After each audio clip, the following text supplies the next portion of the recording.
On sent le printemps arriver, les oiseaux chantent, il y a du soleil et on commence bien évidemment à avoir envie de manger des salades.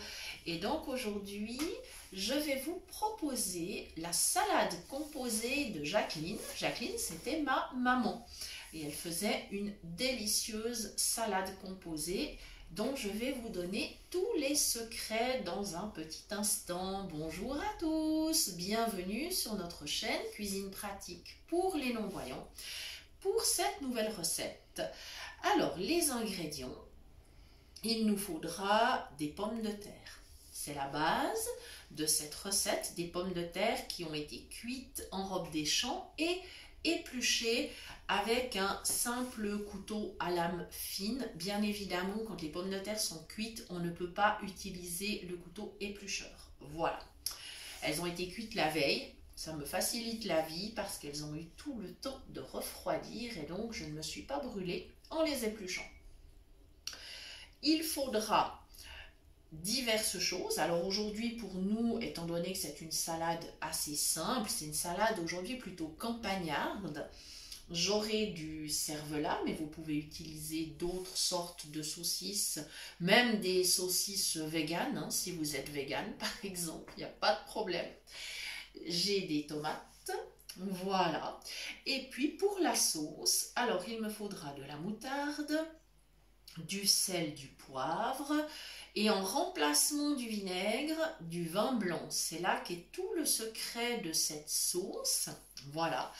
Et puis bien naturellement après un peu de mayonnaise pour rendre cette sauce encore plus gourmande. Alors évidemment mes pommes de terre sont épluchées déjà. J'ai mis 1 cuillère et demie de moutarde forte dans mon saladier. Et maintenant, je vais ajouter le vin blanc. Il faut un vin blanc pas trop fruité, sinon c'est un petit peu dommage. Voilà. Donc là, moi, j'ai un fondant. Voilà, que je trouve chez nos amis Pitet à Epagny. Voilà, je le dis parce que ce sont nos amis et qu'on les apprécie beaucoup. Voilà, mais je ne leur demande rien en échange, rassurez-vous. Voilà, donc je vais commencer à verser mon vin blanc. Voilà, je pense que j'en aurai suffisamment. J'en ai l'impression, je crois que c'est pas mal. Je préfère éventuellement rajouter après plutôt que d'en mettre trop. Ça serait dommage. Voilà. Maintenant, je brasse évidemment ma sauce. Oui, j'ai suffisamment de vin. C'est très bien. Voilà. Extra. Voilà. Comme ceci, je vais aller chercher le sel. Voilà. Alors, ah, c'est parfait. Je l'ai retrouvé. Voilà. Donc évidemment, je pense que vous l'aurez compris, la base de cette recette, c'est la pomme de terre. Après, vous ajoutez exactement ce qui vous fait plaisir dans cette salade. Ça peut être d'autres légumes. Hein. Moi, j'ai de la tomate aujourd'hui, mais ça peut être tout à fait d'autres légumes.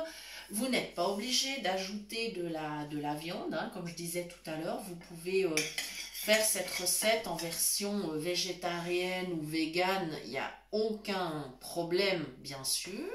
Donc maintenant on passe au poivre et vous savez que j'aime bien poivrer. Voilà. Évidemment que les jours de fête par exemple, on peut tout à fait imaginer de ne pas mettre de la saucisse, mais de mettre du saumon fumé, pourquoi pas, ou alors en version végétarienne, eh bien quelques petits copeaux de truffes, pourquoi pas, hein. Il faut être gourmand, voilà, comme ceci. Voilà, donc beaucoup de variantes sont possibles. Maintenant, il me reste à rajouter ma mayonnaise. Je n'ai pas fait exprès de la mayonnaise parce qu'il n'en faut pas beaucoup. Et puis, ça serait dommage d'en faire un bol et de le perdre. Puisque, comme vous le savez, les préparations à base d'œufs crus ne peuvent pas se conserver plus de 24 heures au frigo. Sinon, il y a un petit risque. On ne sait jamais. Alors voilà. Donc là, j'ai une mayonnaise du commerce qui est de bonne qualité. Voilà. Je pense que là, on est OK. J'ai l'impression. On va voir ça tout de suite. Voilà. Voilà, je pense que ça sera OK. Donc ma sauce va être prête. Alors en été, on ajoute encore volontiers du persil frais. Comme nous ne sommes vraiment qu'au tout début, on est presque au printemps, même pas tout à fait encore. Évidemment, le persil frais, j'en ai pas dans mon jardin. Et honnêtement, le persil séché, je n'aime pas trop parce que le goût il n'est pas du tout ressemblant. Ça donne pas de bons résultats, donc j'évite vraiment d'utiliser. Voilà. Après, bien sûr, il est possible d'utiliser d'autres petites herbes, mais toujours des herbes fraîches, hein, de la ciboulette par exemple. Ça, c'est excellent. On peut mettre d'ailleurs persil et ciboulette sans aucun problème. Voilà, la texture de ma sauce me plaît assez bien. Je vais me permettre, excusez-moi, de la goûter.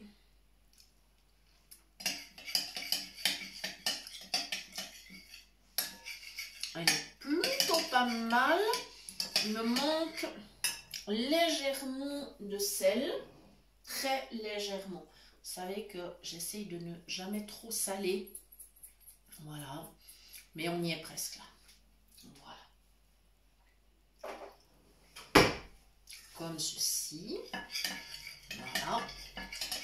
Donc ça, c'était le secret de la sauce pour cette salade composée. Maintenant, les étapes suivantes sont très simples. Je ne vais pas non plus prolonger indéfiniment la vidéo. Donc, je vais commencer bien sûr par couper mes petites pommes de terre en rondelles pas trop épaisses. Voilà, comme ça, elles auront le temps de bien s'imprégner de la sauce. Et ensuite, je vais couper mes tomates et mon cervelas. Et ma sauce sera suffisamment... elle aura suffisamment imprégné les pommes de terre. Je pourrai servir ma salade. Voilà, ça c'est un repas complet. Voilà. Ensuite, selon ce que vous mettez, ça peut être ou une entrée ou un accompagnement. Là, pour moi, c'est un repas complet. Voilà, il me reste à vous remercier de nous avoir suivis. Je vous rappelle que vous pouvez bien sûr nous retrouver aussi sur Facebook, sur la page du même nom que la chaîne. On apprécie d'ailleurs beaucoup vos commentaires, vos partages. Merci beaucoup, beaucoup. Et bien sûr, vous pouvez toujours nous écrire à notre adresse mail cuisinepratique@mail.ch pour toute demande de recettes ou si vous voulez nous proposer des recettes, on apprécie beaucoup. Et si vous voulez bien sûr recevoir les liens des prochaines vidéos directement dans votre boîte mail. Passez une bonne journée, nous vous souhaitons un bon appétit et nous vous disons à bientôt pour de nouvelles idées cuisine. Merci.